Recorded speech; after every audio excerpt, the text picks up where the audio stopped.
Hey guys, Skidoo backcountry expert Dave Norona here at EckoOutdoors.com.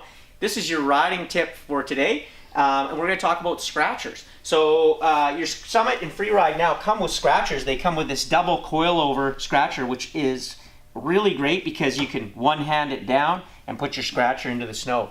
These are reversible, so it doesn't matter if you back up. You literally don't have to put them up for the rest of the day. I put them down, and when I get unload my truck or my sled off my truck, and I ride with them down for the rest of the day. A lot of guys think they don't need scratchers, but they do two things.